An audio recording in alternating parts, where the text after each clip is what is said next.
So good afternoon, everyone. My name is Jeffrey Michaels. I'm the IEN Senior Fellow in American Foreign Policy and International Security at IBEI.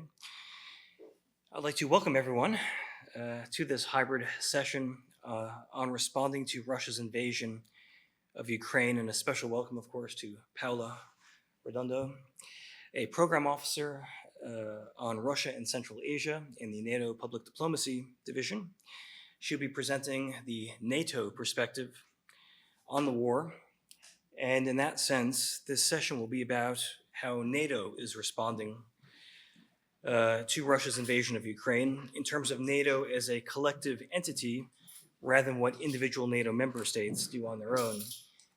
And the reason I highlight this distinction, which I think is an important one, is because there's a great deal of confusion about what NATO does, what it authorizes, what it is that we label a NATO action based on a collective decision of 30 member states, and what individual NATO members, or several working together, do of their own accord. There's also, I think, there's a great deal of ground clearly to cover in this session. I'm hoping we'll be able to address what I would consider, at least, probably the four most important aspects of NATO's role in relation to this war. First, there was the pre-war Russian military buildup, and whether that there was more that could have been done at that time, political statements, movement of military forces, sending more weapons to the Ukrainians, etc., that might have deterred Russia from taking the action that it did in the first place. Second, there's been NATO's response to the invasion after 24 February, what it has done, what it has not done. Third, there's the impact of this war on the future direction of NATO, especially in the lead up to the Alliance's Madrid summit in June, where they'll agree on a new strategic concept. And finally, there's the debate, certainly among IR scholars, about NATO enlargement as an underlying cause of the war. Now, I don't subscribe to that view myself, but nevertheless, that debate is very prominent in much of the scholarly discourse on the war, so I hope we'll be able to address it as well. So in terms of the format of this session, Paula will open up with a 10-minute overview. And as part of her opening remarks, I've asked her to go slightly off message by also saying a little bit about her own background, as it may be of some interest to some of the students here who are interested in pursuing a career in an international organization. Paula is in the rather unique position of having worked for NATO, the EU, and the OSCE. Now, after Paula's remarks, we'll open it up for questions, and I will, again, sort of insist that it is open for questions rather than political statements. So if you can channel any critical energy you have into the form of a question, that would be very much appreciated. We are somewhat pressed for time, and we want to hear from as many people as possible. So with that, I'll turn the floor over to Paula, and again, welcome. Yeah, thanks a lot for the introduction, Jeff. Good afternoon. Sorry. Sorry for those of you that went online. I was just doing a short introduction about myself. I was saying that before working for NATO, I worked for the European Union in Washington, D.C. I was human rights officer. I was a human rights counselor there, and I worked mostly on human rights. So security was not before that a part of my portfolio, although I work on the OSCE. I lived in Moldova and Chisinau for 3 years, and I work a lot on conflict resolution with the Transnistrian conflict. So if you want to know how to work in these organizations or have more questions about it, I will be very grateful to, I will be very happy to answer the question either now or after the talk. But I'm also very happy actually to be here and have the opportunity to talk to you at this critical moment, not only for NATO, but for the security of Europe and frankly, the whole world. I'm gonna talk about the conflict in Ukraine, about NATO-Russia relations, and also about the summit in Madrid, the NATO summit in Madrid that, as you may know or may not know, is happening at the end of June. This Russia's brutal war, unjustified and unprovoked, against Ukraine has shattered peace in our continent, and is also creating enormous humanitarian disaster, not only for Europe, but also for the whole world, and is definitely affecting the stability of the whole world and the rule-based international order. as you can imagine, the political agenda that NATO had in mind at the beginning of the year changed radically after the invasion, and it also increased the pace of high-level meetings in NATO headquarters. We have had, I can't remember right now how many ministerials of defense or foreign affairs, and 2 extraordinary summits, one online and one in person. And usually summits happen once every year, so that this tells you a lot about the pace of high-level meetings and engagement with Ukraine, because in many of these meetings, actually, Ukrainians, either their minister or Zelensky, President Zelensky via video conference, joined these meetings, so there was also a lot of coordination. The upcoming NATO summit in Madrid at the end of June will be of particular importance because of the situation, but not only because of this complex security situation, but also because allies will adopt in Madrid the new strategic concept. And you will ask, what is the strategic concept? So the strategic concept is a document that is in NATO. You have the Washington Treaty, that is, let's say, the document that governs NATO. And then you have this strategic concept that since the end of the Cold War has been updated every 10 years or so. And it says the alliance strategy, taking in consideration the changes on the security environment and making sure the alliance is prepared for the future.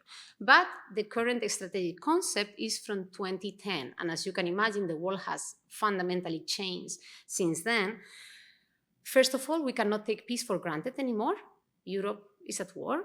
And second of all, the relationship with Russia in the strategic concept that we have currently right now, that was approved in Lisbon in 2010, it still says that the allies would like to see a true strategic partnership between NATO and Russia, something that, as you can imagine right now, is completely impossible. And just as an anecdote, the president of Russia at the time, Dmitry Medvedev, actually attended this NATO summit, and I think that gives you also a sense of how the relationship were at the time and what were our aspirations with Russia. So this brings me actually to NATO-Russia relations a bit. I don't want to bore you with history. I'm just going to go quickly over it so you understand how also we get to where we are now. So when NATO was established in 1949, its main aim was to deter the Soviet Union. But things changed, the Soviet Union fell, and the countries of the former Warsaw Pact and former states of the Soviet Union wanted to join NATO, and NATO tried to build a partnership with Russia over three decades based in cooperation and practical cooperation in areas of common interest. Russia joined the NATO Partnership for Peace. They also signed the NATO-Russia Foundation Act, and they established the NATO-Russia Council in 2002. These are different instruments that are the basis for our cooperation with Russia.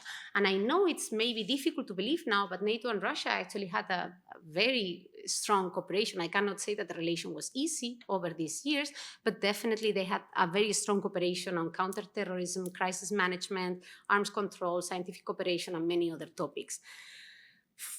I think for many people inside NATO, it's very frustrating actually to see that all this cooperation with Russia has completely disappeared with this war.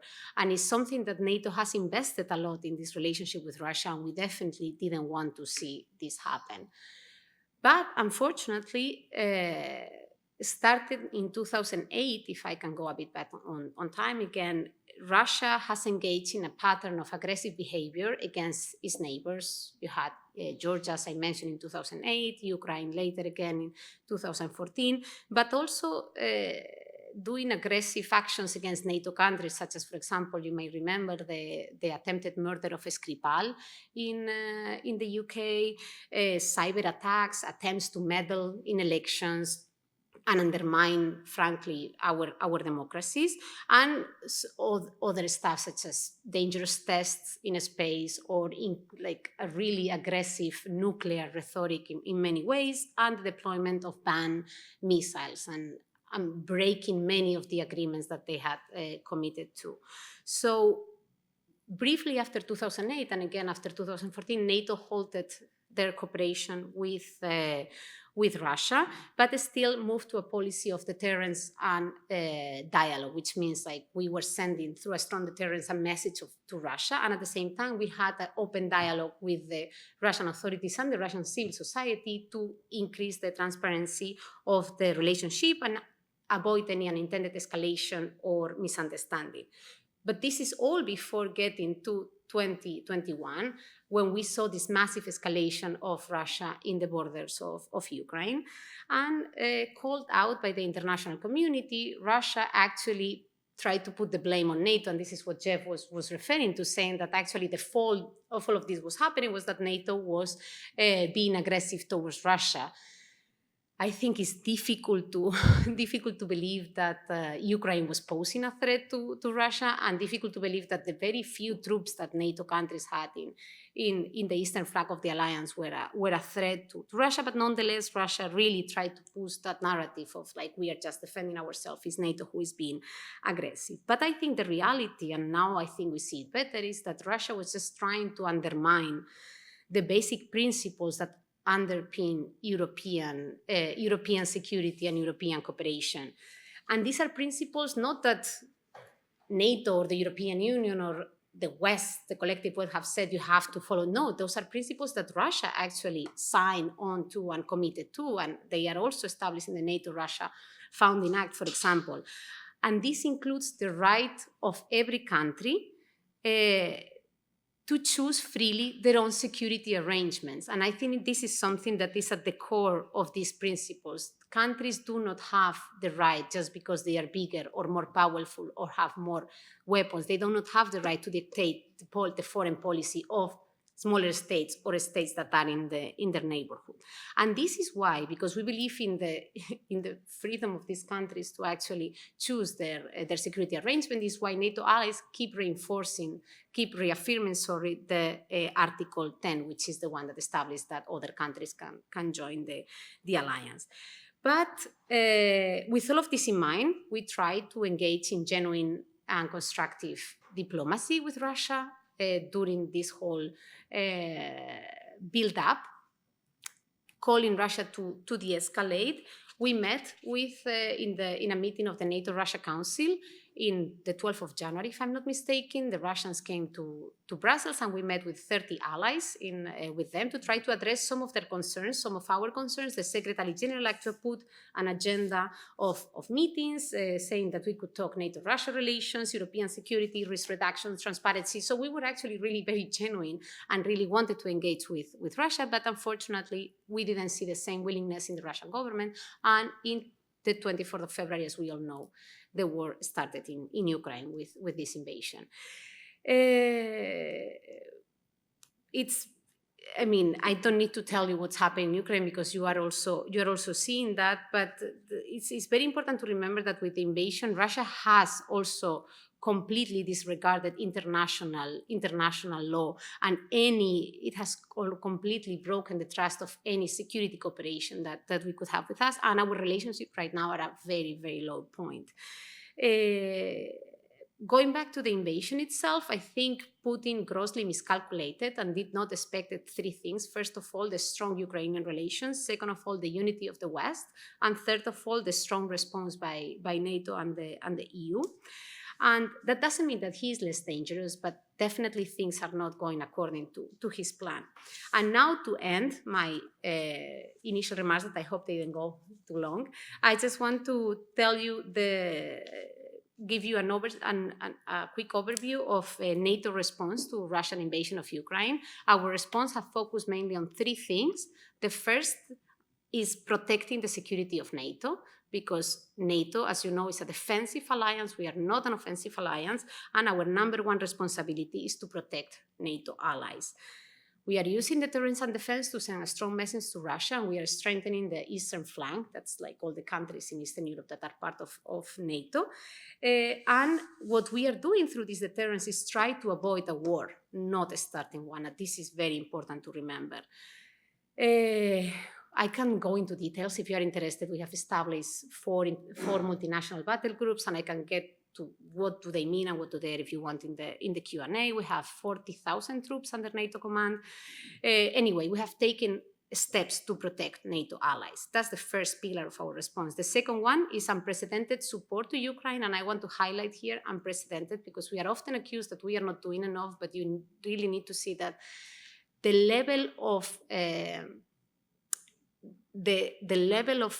how NATO is helping Ukraine defend itself is really unprecedented. NATO is helping coordinate Ukrainian requests for assistance and non-lethal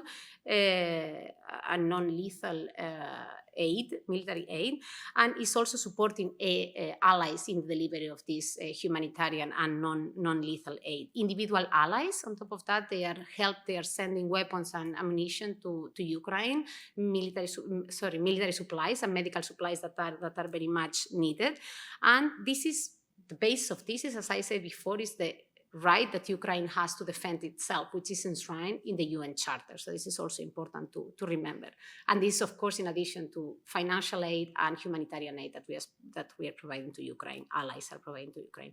And the third pillar is impose consequences of Russia. And this is what you are seeing that is happening at the UN, at the OSCE, at the ICC, at the ICJ, places where we can actually galvanize international support to call on President Putin and Russia to really stop this war, and on top of that, imposing sanctions, which are not a competency of NATO, but allies are imposing these sanctions individually or as part of the European Union, for example. And with this, I'm happy to take your questions. That's great. So who would like to start? Robert. Thank you very much. My name is Robert, I'm one of the associate professors here. You presented the NATO perspective very clearly, and I think many people would agree that Ukraine has a right to self-defense and it's Russia who is the aggressor. But based on this and how clearly and unequivocally in international law that would seem to me there's one side to be on, why has it been so difficult for the West to convince many other states not to take a side? That they have chosen to remain neutral. Maybe I didn't understand China particularly, but India and numerous others. So why can't NATO and the wider West make a convincing argument that this is simply not acceptable and Russia is the one that has violated international law? Thanks a lot for the question, and I think it's a very good question. I think allies continue to work towards that galvanizing the international community, and I have said, and it's true that there are some countries that in the vote of the UN, in the UN Assembly, they have voted, they have chosen not to vote either for or against the resolution of Russia condemning the war, but most of the countries actually are voting against the resolution, and if you,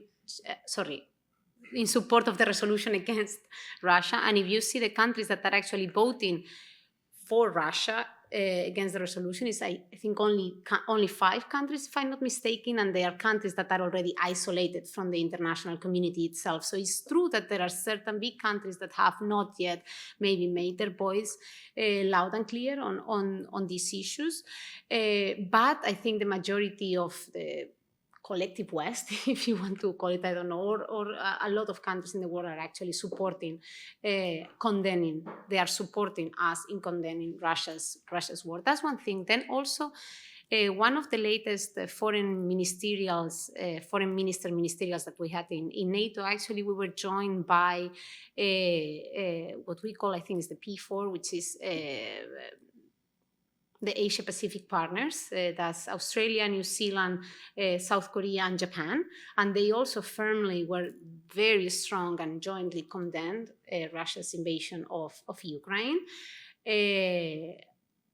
Of course, we have other countries around the world that have also joined on that. You also saw the vote in the UN Human Rights Council. So yes, I understand your question, and I agree with your point that not everyone is exactly on the same page. But I think in general and mostly the international community is rejecting Russia's invasion of Ukraine very, very strongly. Yes, please. I would like to ask about sending weapons, especially because so far we've only seen sending defensive weapons, but of course the borders of that is very fluid. And basically what I would be interested in is your stance on threshold of what NATO can actually do until it is at a threat of entering the conflict. Thanks a lot for that question. I think that's a very difficult question to answer. First of all the weapons delivery has been done by individual allies, not as NATO itself. So this is individual allies that is their sovereign right actually to help Ukraine self-defense, use their right to self-defense. So in this regard, I don't know what is that line at the time. I think allies will continue supporting Ukraine, and if what I can see and what I hear in the discussions and in the statements done afterwards is that they are really very, very strongly convinced that they need to keep supporting Ukraine, and they will continue supporting Ukraine either with, as I mentioned before, military supplies, medical supplies, and all of that. But also, for example, in one of the latest ministerials, they agree also to do more in the areas of cybersecurity and give more support on cybersecurity to Ukraine. Also in areas of help Ukraine protect itself against biological, chemical, and nuclear threats, for example. So I think that line is very difficult, and it's also speculative in a way, because the line, I think, is perceived from the Russian side. That's what Russia perceived to be offensive or not for them. I think on our side, it's very clear that we will keep providing Ukraine support, not as NATO again, but as individual member states. And NATO will continue coordinating these Ukrainian requests for assistance and anything related to non-lethal aid. Yes, please. And actually, can you also just state your name and if you're a student here at IBEI? Okay, my name is Álvaro. I'm a student here at IBEI for International Relations. And first of all, I'd like to thank you for this presentation. It's always interesting to have the insights of the NATO. And my question is in relation with the question that Mr. Rodriguez made regarding the support other countries have made towards the stance they have taken in the conflict. In particular, I'm asking about China, because it's probably the most powerful country in the world, or it's going to be. And how does NATO assess the role of China in Ukraine? What's the role that you expect? How do you assess the role? Because there's such a close relationship between China and Russia. Thanks a lot for that question. I think we are all looking at China and see what they do, not only whether they provide military support, but also whether they can help Russia to go around the sanctions, because one of the key components, and I mentioned before, of this strategy, not that it's a NATO competency, but again, is one of them is try to put sanctions on Russia so they don't have the economical means to continue this war. So if there are third countries actually helping them go around the sanctions, it defeats the purpose. So I think, again, I don't remember which one. I don't know if it was the last summit of the last ministerial, but the allies call on Russia very clearly to not providing any support they call on China not to provide any support to Russia. And this has been something that has been repeated over time. And also, as I mentioned, you had our Asia-Pacific partners that also joined us in one of the ministerials, and this gives you also, I think, a bit of the insight of why this crisis is really a global crisis, and also the role of China on all of this, and how we are united in trying not to allow China to provide any support to Russia in that sense.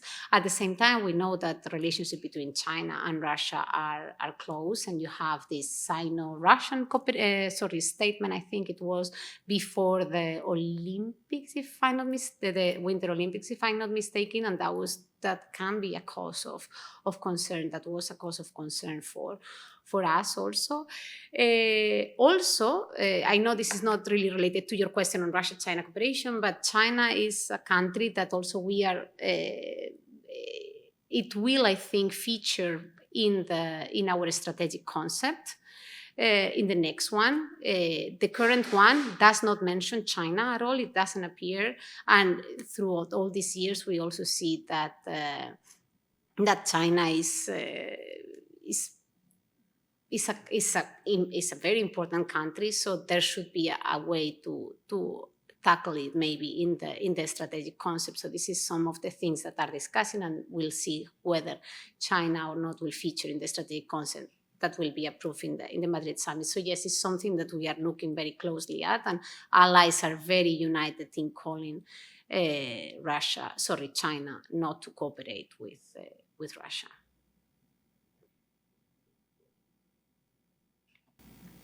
Down here. Yeah, my name is Tori. I'm also a student candidate.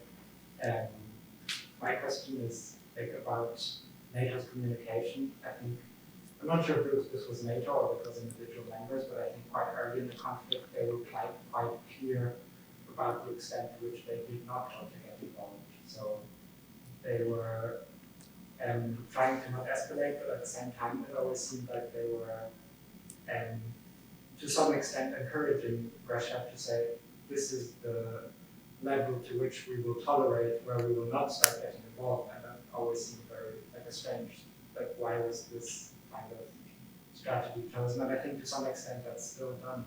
Like it was a few days ago in the Finnish, when Finland was discussing NATO application, I think somebody from NATO clarified that during the negotiation process, Finland is not covered by NATO. So it seems very strange to me that you would communicate this in this way, because it seems like you're doing the opposite of it. Thanks a lot for that question. I think in NATO we are accused of both sides. We are accused of doing too much and not doing enough. If you understand it, it's both sides. But I really understand very well your question and where it's coming from. And I think, first of all, when we are saying that, we want to underline that NATO is a defensive alliance, not offensive. And this is something very important to underline, because Russia often in their statements, they want to say and they want to make people believe that actually we are a threat and we are an offensive alliance. So this is first of all what we are stating by that. We are a defensive alliance, so we will only act if you attack us. And that's covered by Article 5. And this is something that I understand why you would say that it could sound counterproductive, because it feels like it gives Russia the option of attacking any country that is not inside NATO. But that's our statement goes in the sense that we are defensive, we defend our NATO members. That's why in the pillar of response, I underline, first of all, is protecting the security of NATO allies. And this is also important because we are designed not to provoke a conflict, but to prevent one. Because the alliance response, we need to ensure that actually the war does not extend. First of all, we want to stop the war. That's for sure, 100%. But we also have a very important responsibility to prevent that the war extends beyond the borders of Ukraine, because more than that, it will only bring more human suffering and more devastation. And I know it's very emotional response, and we all want to stop what is happening, and it's very, very emotional, something that you just want to say, let's stop it. But at the same time, is very serious, and we have a very big responsibility to prevent that this goes beyond, and that creates only more devastation and more suffering. So I think that is why NATO officials keep underlining that Finland is not covered by Article 5, Ukraine is not covered by Article 5, because it's just reaffirming something that everyone knows in a way. Yes, so for you, what do you think? There are some opinions saying that if Ukraine had joined NATO before, so that would prevent the war actually, and as President Zelensky is asking for NATO to take Ukraine to the alliance in 2 months already, or as the war is going. So what do you think? What do you think about this point of view that if Ukraine were NATO, people will not have this war? Well, I don't know if the war would have started or not, but definitely if Russia attacks a NATO member, the alliance would have responded. I mean, Article 5, consultations, whatever. So I cannot, this is a lot of hypothetical questions. It's a very good question, but it's also hypothetical in that sense. I can only tell you that what leaders have been saying, that NATO will defend every inch of NATO territory. So if Ukraine would have been part of NATO, NATO would have defended Ukraine. I cannot say whether Russia would have attacked Ukraine in that sense or not, because we keep hearing on Russian media and Russian narrative, they have very aggressive instances against NATO countries, and they keep threatening many times against starting attacks with NATO. They are threatening, not starting, but that rhetoric is still there. So I cannot tell whether they would have done it or not, but what I can tell you is that NATO would have definitely defended or will defend territory that would have been attacked by any country or Russia. Explain why NATO doesn't take Ukraine into the alliance, because Ukraine has been asking for that for a long time. And can the conflict in Donbass and the annexation of Crimea be a reason for not taking the country with current conflict? So the fact that there is a current conflict in the country definitely complicates the situation. But even before there was that conflict in the Donbass and before the illegal annexation of Crimea, in order to be part of NATO, there are different standards that you need to meet regarding like the reform of the security sector, addressing corruption issues. You have to be a proper functioning democracy with high standards on many issues. So all those kind of things, this is where NATO was encouraging reforms in Ukraine, especially reforms of the security sector and especially reforms on corruption issues, in order to be able to get a membership action plan, a map, and be part of. And then get into NATO if, of course, the 30 members of the alliance and Ukraine itself would agree. So the process, I know it's cumbersome and it's very long, and maybe is taking longer and was taking longer than what Ukraine and maybe what some countries would have expected on this long process. But the reality is not only that there is a conflict in Ukraine's territory right now or before, but that there were a lot of reforms that needed to take place in order for Ukraine to be part of NATO. However, having said that, NATO had a very close cooperation with Ukraine. I think we call it enhanced partnership or something like that. That's the official name of our cooperation with Ukraine. I think it's the closest and the one that enjoys this closest cooperation. And NATO was also helping Ukraine carry out and work on these reforms. So it's not, we were not telling Ukraine, this is what you need to do, you manage. No, we were actually helping Ukraine. There were a lot of advisors, programs, joint cooperation, joint exercise. So there was a lot of cooperation that was happening with Ukraine and in order to help them take on this reform. It's just that it's true that the process have been dragging on for a very, very long time. But this is also not something that is exclusively of NATO. You have the European Union also, and how long the process of taking into the European Union takes. And the longer, the bigger, for example, I'm NATO, of course, I shouldn't talk about the Ukraine, the European Union, but in the sense like the bigger the acquis of the European Union gets, the more difficult it is to get, because then you have to update and get reforms in all these issues. So it's something also similar in NATO, even though our membership is not as complicated. Oh, yes, in the back. Just thank you, first of all, for the very useful information. I'm Razi, I'm 19, I'm an Erasmus Mundus student here at IBEI. I have a question. Of course, I'm not asking you, for example, as NATO, to speak on the Russian perspective, but perhaps to provide us with strategic insight on the Russian long-term plan. So, for example, let's say they were able to hold and maintain or even expand the territory that they already hold. Is Russia willing and able to be stuck in a counterinsurgency and peace stabilization operation over a long term? We've seen, for example, of course, this might come, this comparison into our heads, but it's very different than Afghanistan. But we've seen that actually, even if a foreign country enters a different country, if it encounters heavy civilian resistance, it would be stuck in this insurgency and this civilian rebellion. It exhausts a lot of resources. So, is it Ukraine or Russia the one trading blood for time as a defensive or offensive war? Thanks a lot for the question. Well, if I would have an answer of how long Putin is planning to do, probably I would be much higher in the hierarchy. It's of course very difficult to read and to know what happened in Putin's mind. And I think there is a lot of Putinology around and people that try to read the tea leaves and try to see whether... I think it's very difficult, and for a lot of us, like we have been like watching Russia for a long time, this decision to invade Ukraine, first of all, seemed completely irrational. And here I'm not talking as NATO, I'm giving my personal opinion, but I think this for us seemed completely irrational. I mean,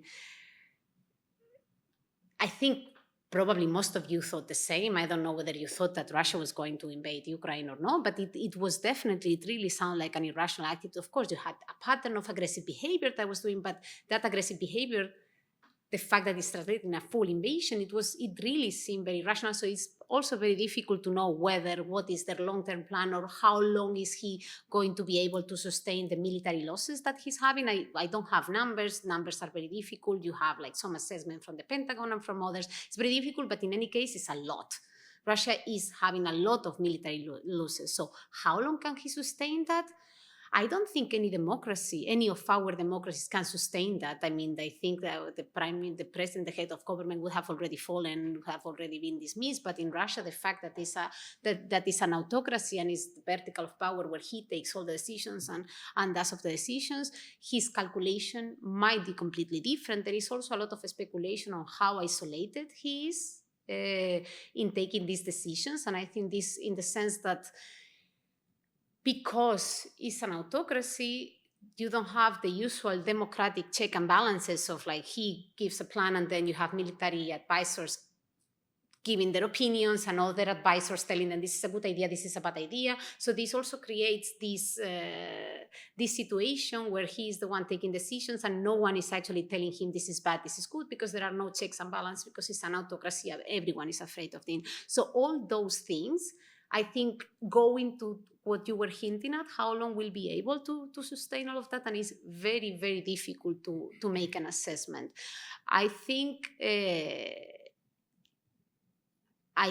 that there is a danger, of course, that this become a war of, I don't know if you call it a war of attrition or of some sort of like more protracted conflict, low, high intensity. I don't know whether economically he can sustain that, if that would happen, because as I said before, the aim of the sanctions actually also deprive him from the economical, but at the same time, because it's an autocracy, normal rules that would apply in a democracy don't apply there. Maybe he is willing to starve his people, quote unquote, to continue the war just because he has that goal in mind. In a normal democracy, people would have ousted him already, maybe or maybe not. You don't know what will happen. But so I think it's a very good question, but I think it's very, very difficult because, as I said at the beginning, for a lot of us, this doesn't seem like a rational decision. Also, I think people that were looking at the way he was building, when he was doing the military build-up in the borders of Ukraine, you saw like the Americans came out quite early and disclosed a lot of intelligence and called out and said he's going to invade, and they had the intelligence to prove that, and then it was like right to the dots, I think, and we have seen that. And at that point, for a lot of political analysts, it was very difficult to believe. I mean, you saw like there was a lot of distrust, like, no, that day is not happening. How is he going to make? There was a lot of distrust about these plans. And I think it was because people were looking at the rationale of all of it. If people that were looking only at the military side of things, I think they read it very well and they were able to see what his plans were. So I guess I don't have an answer to your question, but I hope I help in that clarification. If I could take the liberty of asking a two-part question. So one thing that struck me, and I sort of went back this morning to look at the official statement on the 16th of February, so a week before the invasion, the NATO defense ministers met and they issued a communique afterwards where they state, and I quote, "Any further Russian aggression against Ukraine will have massive consequences and carry a high price," which to me sounds very much like an effort to deter Russia from invading. Now, of course, they don't actually specify what the massive consequences are or what the high price that was going to be paid. But my first question has to do with, is it acknowledged within the alliance that this was a failure of deterrence? And the second question happens to do with some discussion that I've been coming across increasingly about NATO in advance of the Madrid summit, thinking about how it helps partner countries like Ukraine to deter this sort of aggression in the future. So will that sort of activity, that sort of effort to deter, helping partners to deter, will that feature in the strategic concept?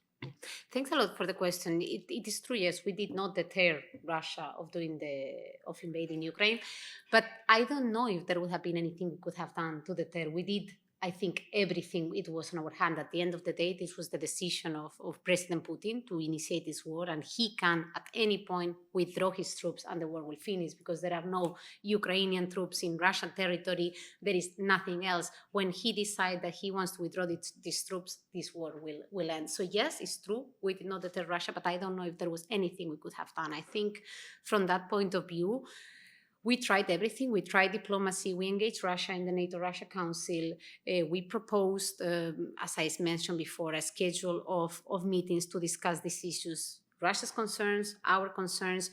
The disclosure of intelligence, I think it was also an attempt of, first of all, to deter Russia, to do what they were going to do, but also to galvanize the international community into be prepared that this was a serious scenario that could happen. And these massive consequences that you mentioned, I think there have been massive consequences to Russia. The sanctions that have been put into Russia, they are really massive, and they are unprecedented sanctions to the central bank. This is something that is having a massive impact in the Russian economy. Yes, they have stabilized the ruble, but what does it mean? In the sense, I am not an economist, and probably most of you know more of economy than I do, but I've been told that that's a very fictitious rate you can have during the Soviet Union. You also have a very high exchange for the ruble, and the reality was in the black market, they would give you, I don't know if half or not even half of that. So the massive consequences through sanctions are definitely there. Then that's one point. The second point is that Putin, ironically, has achieved the opposite of what he wanted. He wanted to divide NATO. He wanted a weaker NATO, and he had only gotten a stronger NATO, more united than ever, and more NATO presence in the eastern part of the alliance, because probably all of you know, but before 2014, there were no NATO troops in the eastern part of the alliance. It was only after Putin illegally annexed Crimea and started the proxy war in the Donbass that NATO started putting these multinational battalions that I mentioned before. So yes, we did not deter him, but at the same time, the consequences have been very, very strong for Russia, and Russia is suffering these massive consequences. And for your second question about helping these, what we call them, they have been called vulnerable partners, deter Russia, NATO is definitely looking into, and we are discussing in the alliance, how we can do more to support these vulnerable partners, Ukraine, of course, but also Georgia or Bosnia-Herzegovina, to help them counter, at this level, a lot of these discussions on cyber attacks, for example, hybrid warfare, propaganda, Russian propaganda, disinformation. So there is a lot of discussion and a lot of things going on how we can do more to help these vulnerable partners protect themselves against Russian aggression.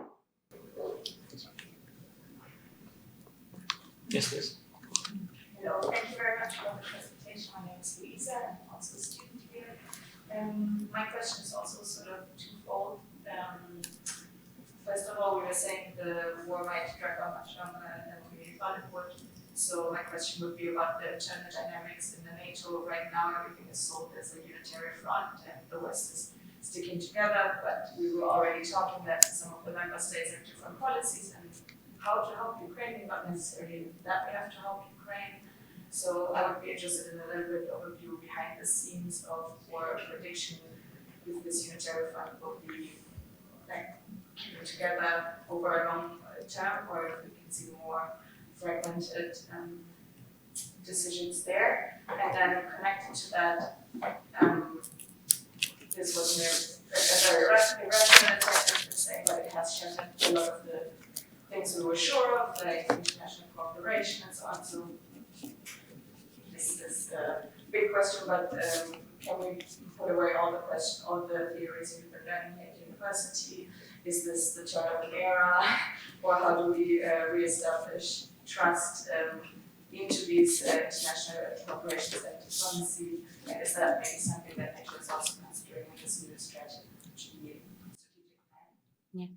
Thanks a lot for the two questions. First of all, on the unity of the alliance, I think we are seeing a NATO that is, as I mentioned before, stronger and more united than ever. So I really cannot see right now how this unity will break, especially in the face of an increased Russian aggression and even more rhetoric. I don't think, yes, there might be disagreement on the sanctions policy and debates in the European Union and in other issues, but in general on keeping a strong NATO that is very firmly condemning Russian aggression in Ukraine and is really determined to help Ukraine defense itself. I don't think there is any doubt that that would be the case. And I mean, you even have other countries where, like such as Finland and NATO, where the debate about whether they should join NATO or not is growing also there in those countries. So I think that's only hint as what I was saying, a strong and very united NATO.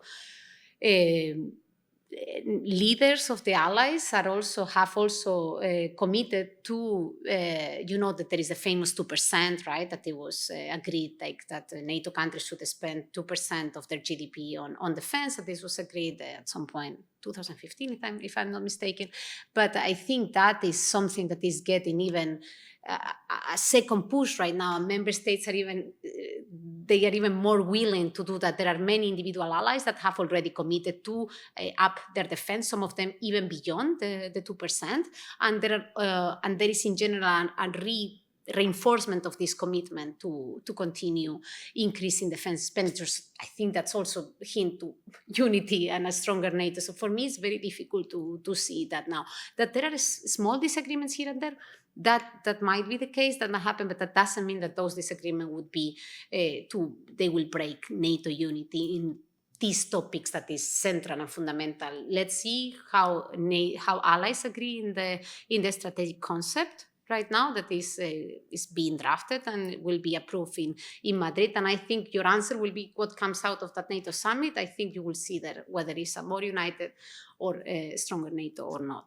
And on the second question about the turn of an era, I think this is something that has, as I said, shattered peace in our continent. We are seeing like a scale of warfare that we thought it belonged to the 20th century. We have not seen this kind of war this way, what we are seeing right now since the Second World War. So I think definitely something that is in everyone's mind, how to respond to this. I think diplomacy is, of course, the answer, and we keep calling Putin to de-escalate. But I think it's making a lot of people rethink strategies and rethink this sort of cooperation. Yeah, and if I might come in on that point from an academic perspective, because I think this is a very interesting aspect to your question, which is, what are we learning here, and is it, useful and so forth. I mean, one point that I would just emphasize, half jokingly, is that it does take quite a lot of time to write courses, and so with such rapid changes, it's probably not until the fall semester that we'll have actually caught up properly, but we're trying to do our best to adapt under the circumstances.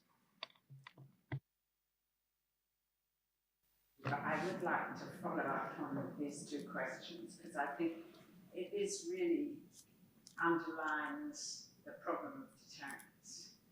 So, the question is, first of all, did NATO make a mistake saying at the beginning they wouldn't go to war over Ukraine? And secondly, people don't talk very much about the Budapest Memorandum. But in that memorandum, along with Russia, I think it was Britain, France, and the US, gave guarantees to Ukraine. Why do those guarantees not work and NATO guarantees do work?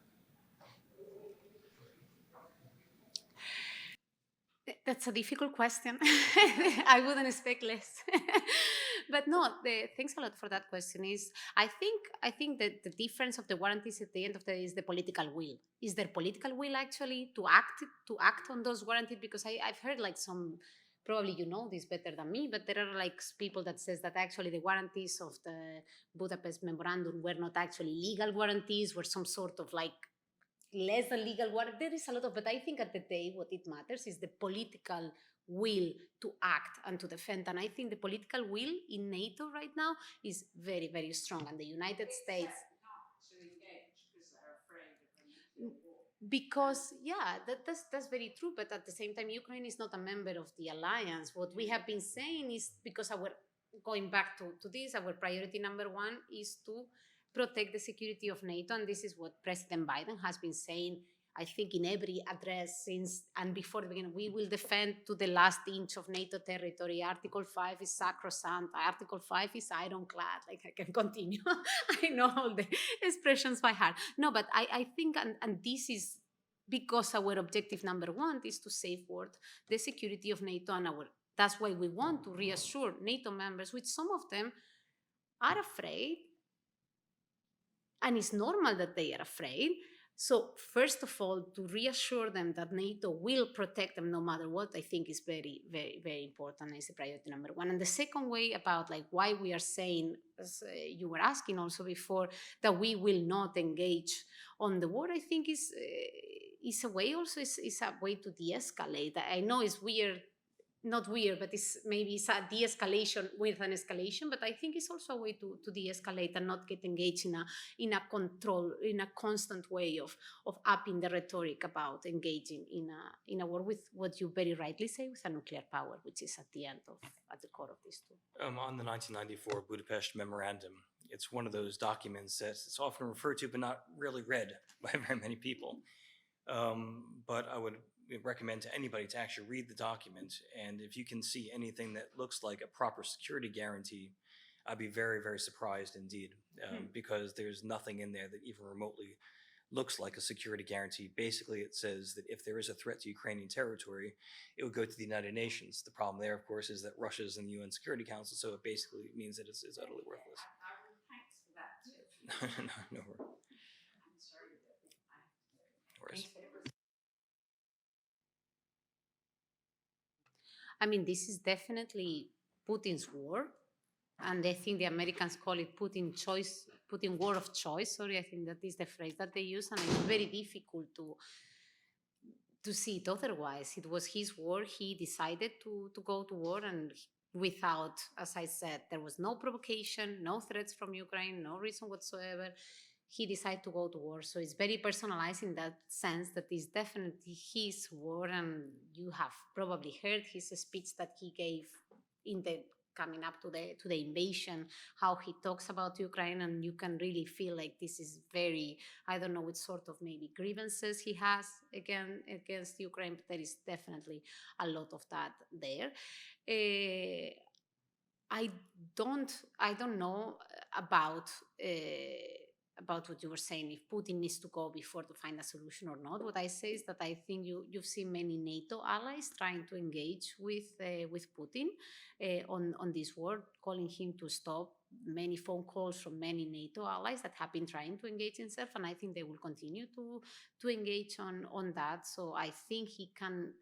I don't think we need to wait until he's gone to stop this war. I think he can definitely stop this war before. I don't know if he will or not, but I think this is not about changing the leadership of Russia. It's just about stopping this war. If the way of stopping this war, as I mentioned, is putting sanctions on him to make him that is not economically viable for Russia to have these sanctions, that would be isolating Russia on the other hand. So I think it's definitely, that is the thing. Whether he will be able to stay in power is what we were discussing before when I mentioned that in any democracy he would probably not stay in power anymore, but Russia is not a democracy, so the process there, and you have seen how hard he's stifling any opposition, any dissent, any protest, any media, any free media, the appearance of any free media. So it's really very difficult to see what would happen in that regard there.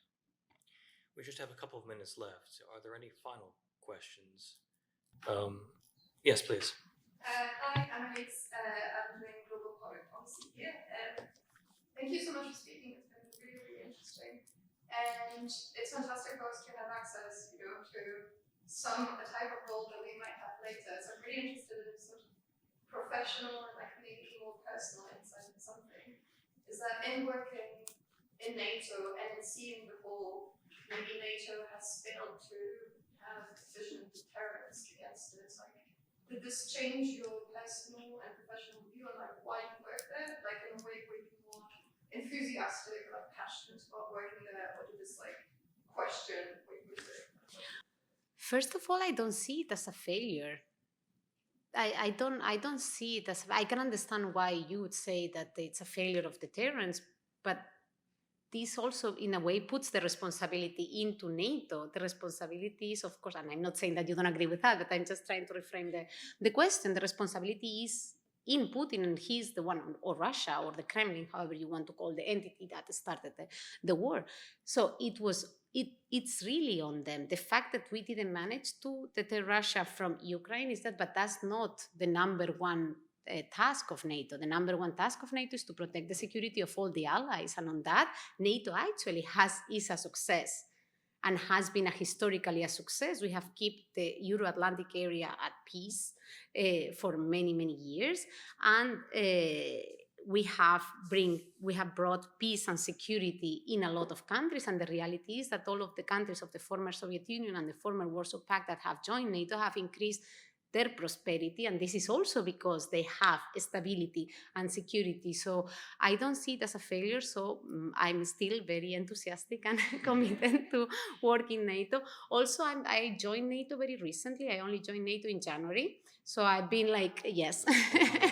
So I've been joining NATO in very exciting times. Before I mentioned that I used to work on human rights, so I don't have a strong security background. So for me, this has been like a few months of really learning a lot on military issues and security, deterrence, defense, military posture, all of that. So it has been an accelerated test for me, a very steep learning curve. But I think I am actually very proud to be working on NATO in this time, because I really feel like it's an organization that has the moral compass right at this time. There is no gray area when it comes to the situation right now. It's very black and white for us. Our objective is to provide security and stop the war at the same time, and I think we are doing that. There is no, I don't see any gray area, if you want to call it like that. So professionally, for me, it's really, I'm really proud to be working from NATO. And this comes from a person that I was telling you before. I've never worked on, well, I worked for the OSCE, but it was more on conflict resolution with Transnistria. And I was doing human rights before NATO. So I'm not your normal security expert, if you want to call me this way. And I actually feel very proud to work for NATO. No, you would have fooled me, because I thought your answers to questions were excellent. So you've definitely learned a hell of a lot in just the last couple of months. Right. Well, I'm afraid we will have to bring this session to a close. Paula, thank you so much for all of your remarks and your answers to the questions, and also to all of you for being here today and contributing so much. And we really look forward to keeping this discussion going, and to go back to the point earlier, to make sure that we're as relevant as possible, and we're not too far behind the times. No. It's quite well taken. Thank you so much. Thanks a lot, everyone.